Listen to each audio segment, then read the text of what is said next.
귀한 찬양 감사드립니다. 인사 나누겠습니다. 오늘은 참으로 좋은 날입니다. 우리 모두에게 좋은 일이 일어납니다.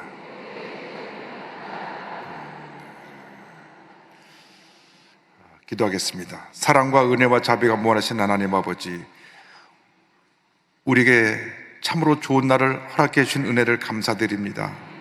이 좋은 날에 주님의 전에 나와서 또 있는 처소에서 주님 앞에 예배드리고 말씀을 공부하게 하심을 감사합니다. 전국에서 함께 예배드리는 655 교회와 또 서울 전역의 기도처와 지성전, 또 집에서 온라인과 인터넷으로 예배드리는 모든 성도들까지 동일한 은혜로 함께하여 주옵소서. 예수님의 이름으로 기도 올리옵나이다. 아멘.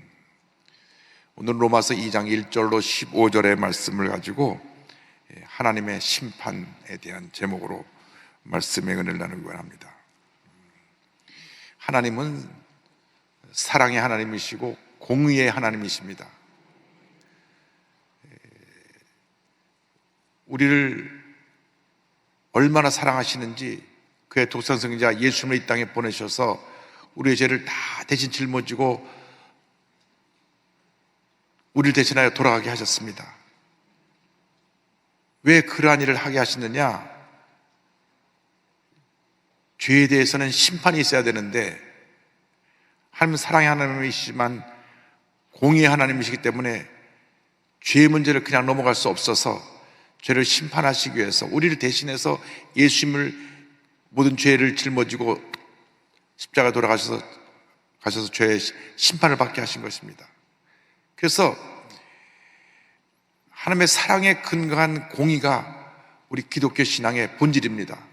우리가 하나님의 사랑으로 예수 믿고 하나님의 자녀가 되어 복받은 인생을 살지만 바르게 살아야 됩니다. 왜? 하나님은 공의 하나님이기 때문에. 여러분, 자식이 잘못됐을 때 내버려 두는 것이 사랑이 아닙니다. 바로 잡는 것이 사랑입니다. 그것이 바로 공의입니다. 그래서 우리 인간이 지은 죄에 대해서 하나님은 엄히 심판하십니다. 2장 1절로 15절에는 하나님의 심판에 대한 내용이 나오는데 그 먼저가 사람에 대한 사람의 심판을 이야기하고 있습니다. 2장 1절에 이와 같이 말씀합니다. 다 같이 보겠습니다. 그러므로 남을 판단하는 사람아, 누구를 막론하고 내가 핑계하지 못할 것은 남을 판단하는 것으로 내가 너를 정죄함이니 판단하는 내가 같은 일을 행함이니라. 우리들의 문제가 뭐냐 하면 자기도 문제가 있고 자기도 허물이 많은데 남을 판단하고 남의 허물을 들춰내고 그래서 공격하고 비판한다고 하는 것입니다. 우리 옛말에 똥 묻은 개가 겨 묻은 개를 흉본다, 그런 말이 있습니다. 자기는 똥이 묻어서 냄새를 풀풀 풍기면서 겨 묻은 개를 보고 야, 너 몸에 겨가 묻었다고 좀 털고 다니라고 흉보는 것과 다름이 없는데 우리 한국 사회가 이와 같은 상대편을 비방하고 공격하는 잘못된 풍조를 없애버려야 됩니다.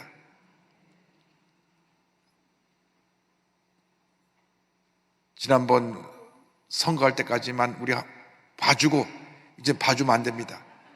자꾸 물고 뜯고 들춰내고 공격하고. 우리가 사람을 뽑을 때 일을 잘할 수 있느냐 못하느냐 그걸 보고 뽑아야 되는데 그거는 저 뒷전이고 뭐가 문제가 없나 하고 선거 때만 되면 흠집을 내서 공격하는 이 잘못된 태도가 근본적으로 우리들의 죄성으로 인해 온 것입니다. 이미 2000년 전에 로마교회 편지 보낼 때도 그런 모습을 사도 바울이 시작한 것입니다. 내가 남을 판단하는데 너도 허물이 있어서 남을 판단하는 것은 결국 내 자신이 너의 허물을 드러내는 것과 똑같다, 그 이야기를 한 것입니다. 그래서 2장 1절에 그 같은 말씀을 하고 예수님께서도 산상수훈에서 남을 비판하지 말아라, 마태복음 7장 1절 3절입니다. 비판을 받지 아니하려거든 비판하지 말라.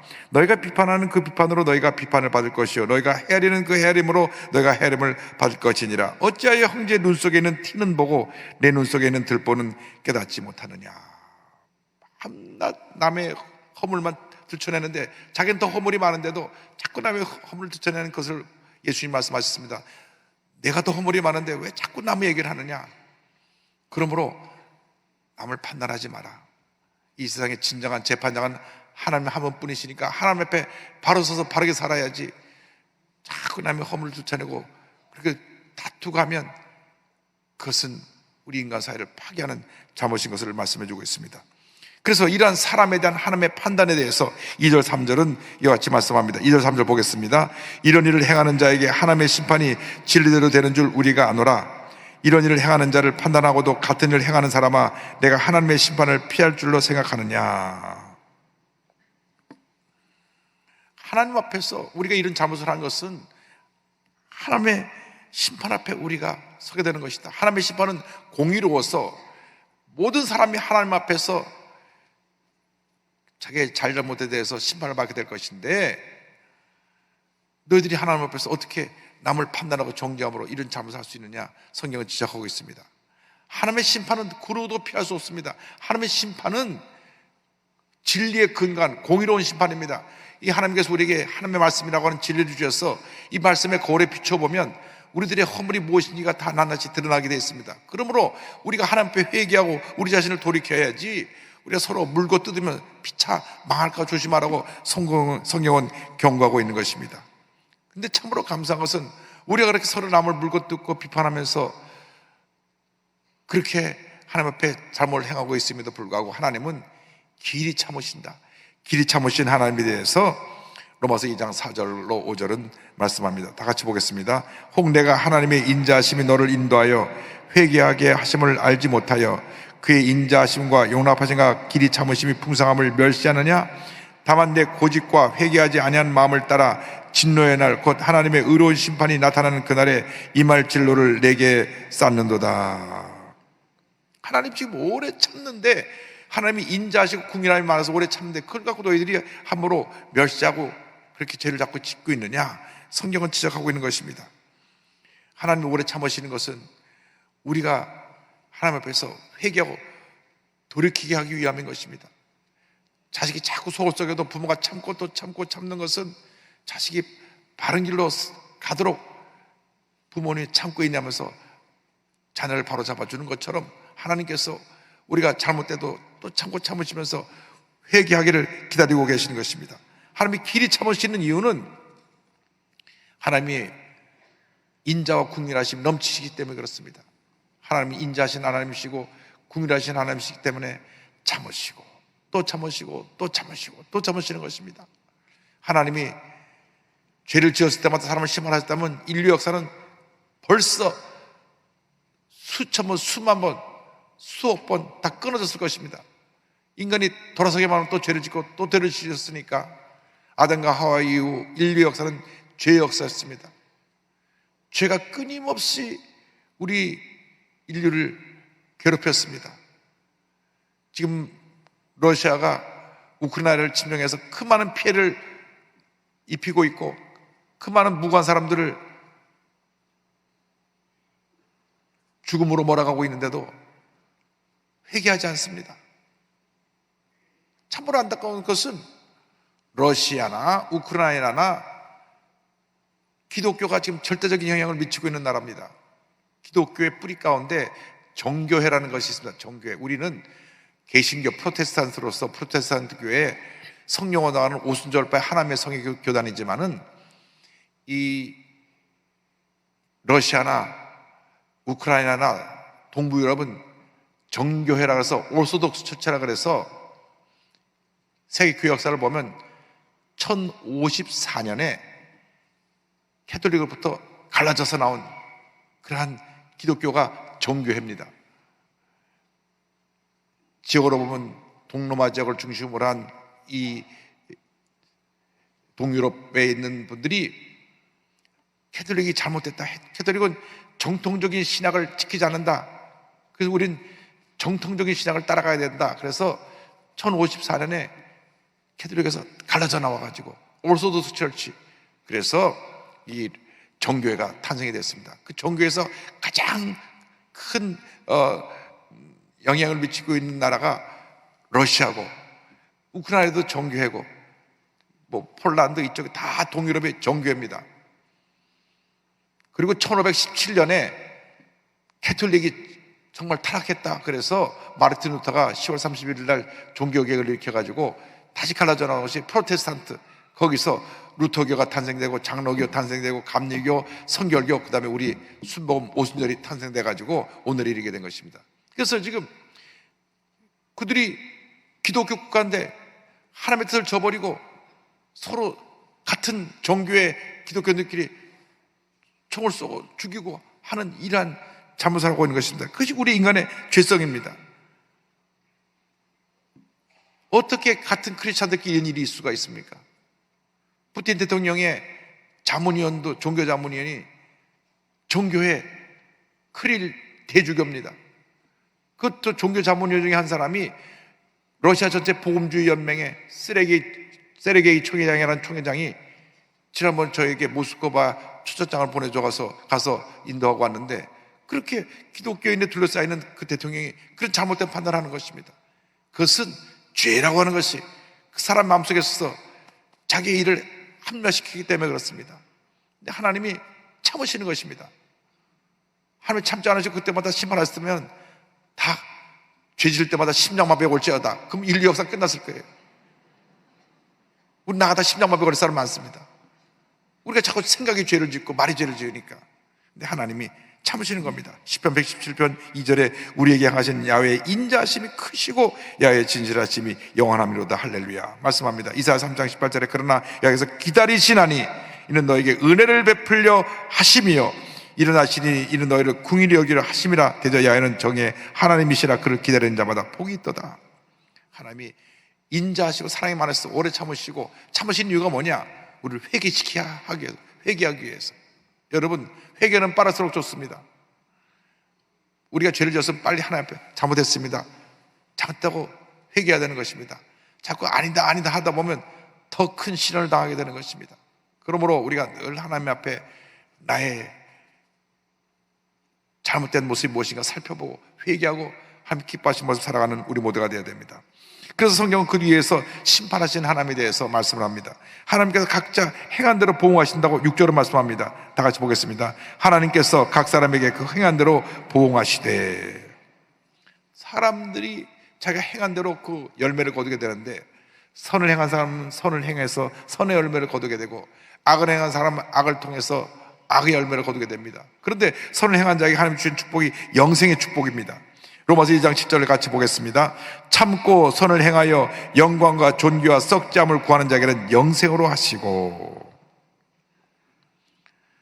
죽음은 누구에게나 다가옵니다. 예고 없이 다가옵니다.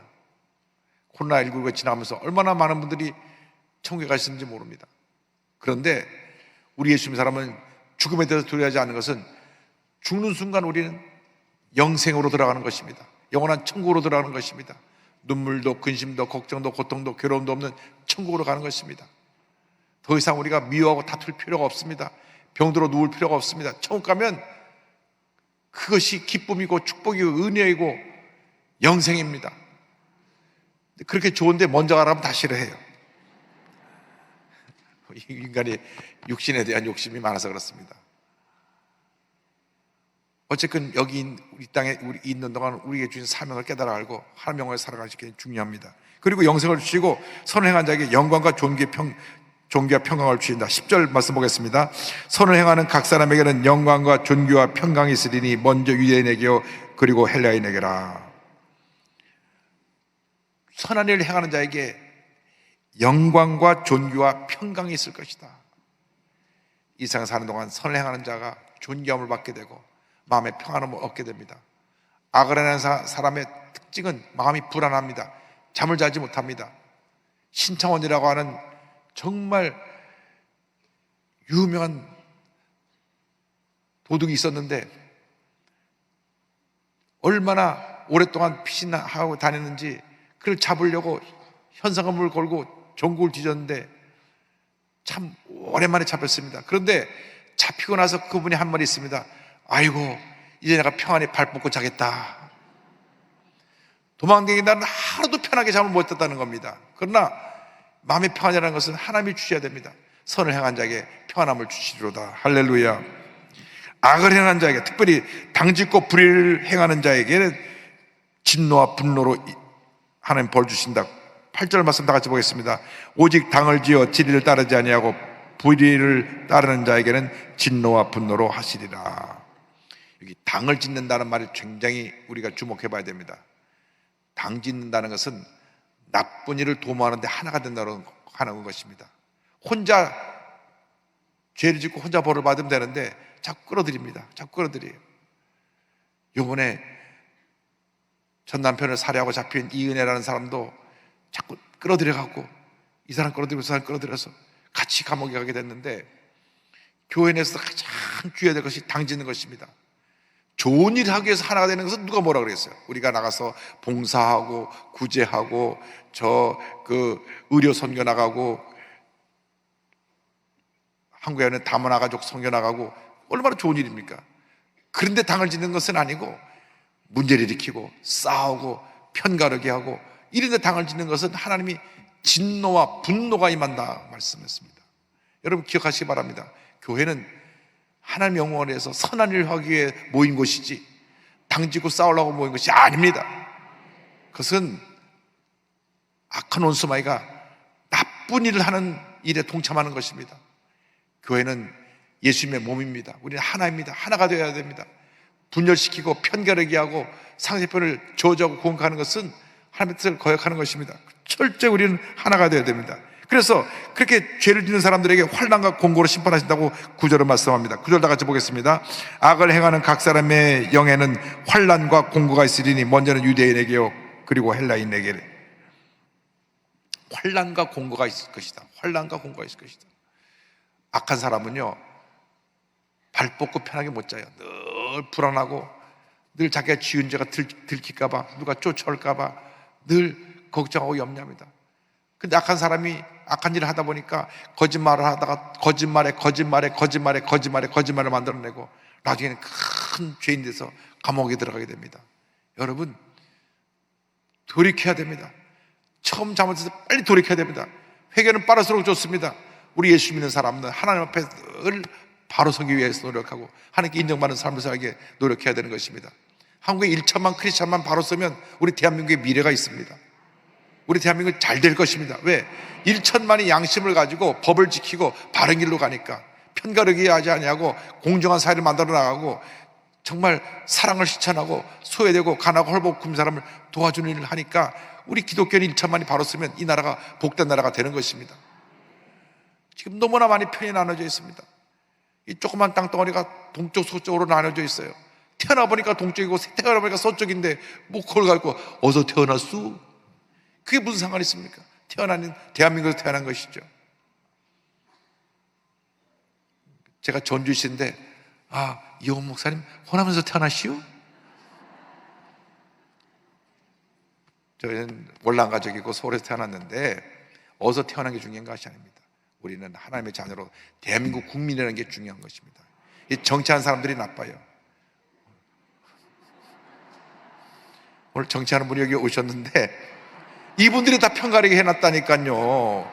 표 얻으려고 영남 호남 싸움 붙여놨잖아요. 그 중간에는 충청도 유한 사람한테 좀 마음을 좀 돌려놔가지고 표를 얻어갖고 양쪽 싸움 붙이고, 이거 잘못된 겁니다.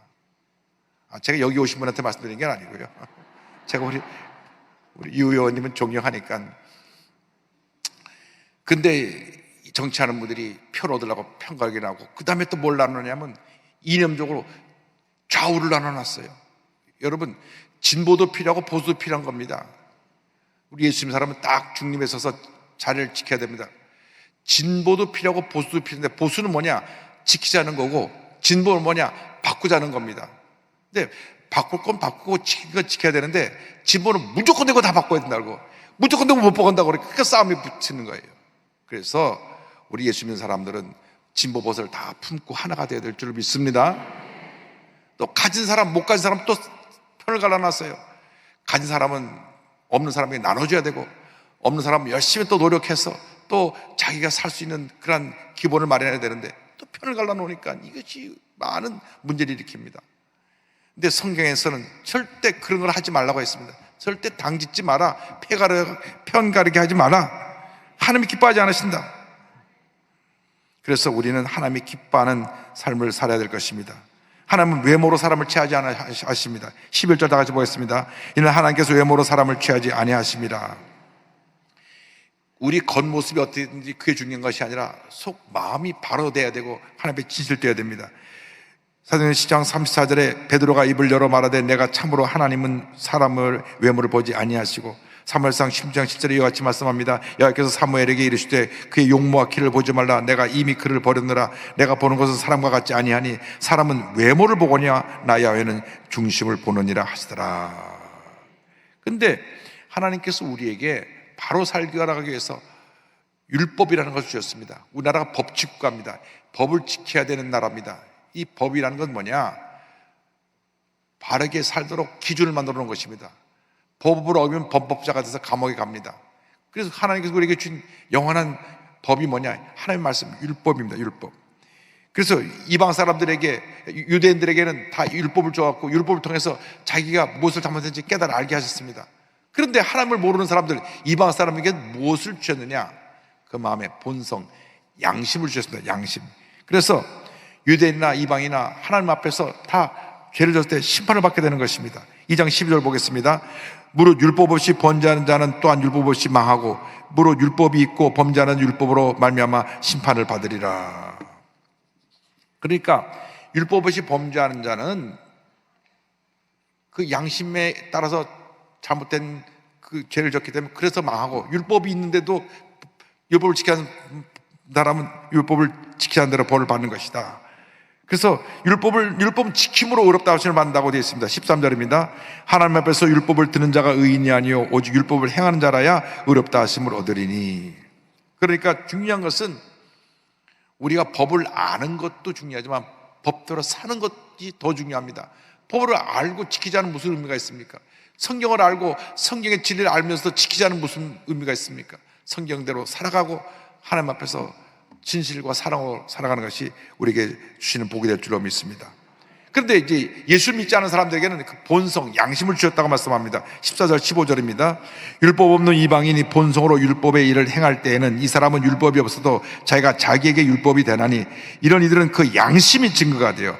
그 생각들을 서로 혹은 고발하며 혹은 변명하며 그 마음에 새긴 율법의 행위를 나타내느니라.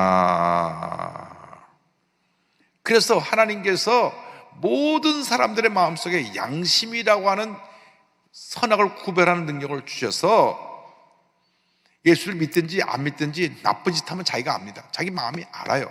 그걸 하나님이 본성적으로 주신 것입니다. 그런데 악한 사람은 자꾸 자기 잘못을 알면서 자꾸 눌러가지고 양심을 거역해서 양심이 마비가 되어서 더 악한 일을 하고 더 악한 일을 행하고, 그래서 남편도 죽이고 사망 보금 탈락을 해갖고 하다가 안 되니까 또 다른 사람 또 끌어들여 죽이고, 이러한 범죄를 계속하게 되는 것입니다. 왜냐? 양심이 마비가 돼서 그렇습니다. 근데 하나님은 양심을 주셔서 예수를 믿는 사람이 믿지 않는 사람이든지 바르게 살 수 있는 기준을 만들어 주셨다고 하는 것입니다. 심판날에 이 모든 것이 다 드러나고 심판을 받게 됩니다. 고린도전서 3장 13절입니다. 사람의 공적이 나타날 터인데 그날이 공적을 밝히린 이는 불로 나타내고 그 불이 각 사람의 공적이 어떠한 것을 시험할 것입니다. 전도서 12장 14절입니다. 하나님은 모든 행위와 모든 은밀한 일을 선악간에 심판하시리라. 고린도서 4장 5절입니다. 그러므로 때가 이르기 전 곧 주께서 오시기까지 아무것도 판단하지 말라. 그가 어둠에 감추인 것들을 드러내고 마음의 뜻을 나타내시리니 그때 각 사람에게 하나님으로부터 칭찬이 있으리라. 그래서 오늘 우리가 말씀을 정리하면서 가장 중요한 것은 하나님과 나와의 관계, 내가 하나님 앞에 바로 서 있느냐, 바로 서 있지 못하느냐, 그것이 내 삶의 일생 동안 기준이 되어서 늘 말씀의 거울에 내 자신을 비춰봐야 됩니다. 하나님의 말씀에 따라서 내가 바른 삶을 살고 있느냐, 내 마음에 하나님 앞에 꺼리끼는 일을 하고 있지 않느냐. 그리고 오늘 성경을 통해서 우리에게 주신 또 하나의 중요한 말씀은 사람과 사람과의 관계에 있어서 서로 판단하고 죄짓지 말고 당짓지 말고 선한 일을 도모하라고 하는 것입니다. 하나님이 우리를 함께 이렇게 예배드리게 하신 것은 우리가 예수 잘 믿고 선한 일을 도모하기 위해서 우리를 부르신 것이지, 우리가 교세를 자랑하고 많이 모인다고 해서 그런 일로 모인 것이 아닙니다. 우리가 많이 모이면 많이 모일수록 더 선한 영역을 더 크게 나타내는 하나님의 자녀가 되어야 할 것입니다. 제가 오늘 새벽에도 말씀드렸습니다마는 어저께 길자한 목사님 팔순 감사예배에 갔는데 축사 격려사가 7명, 그 다음에 회고사, 또 축시, 또 무슨 서평, 그래갖고 그분이 3명, 예배 후에 순서자가 10명이나 나왔어요. 그래서 예배는 짧고 뒤에 순서가 더 길었는데, 제가 어저께 가장 마음에 남았던 것은 길자한 목사님이 한평생 지금까지 사시면서 가장 길자한 목사님에게 배울 수 있는 것이 뭐냐, 예수를 잘 믿으신 목사님이셨다. 물론 학교 총장님도 하시고 총회장도 하시고 큰 교회 왕성교회 담임도 하시고 많은 일을 하셨지만은 가장 중요한 것은 예수 잘 믿으신 것이다. 여러분, 한 번뿐 인생인데 예수 잘 믿고 존경받고 칭찬받는 하나님의 견인꾼들 다 되시기를 주님의 이름으로 축원합니다. 기도하겠습니다.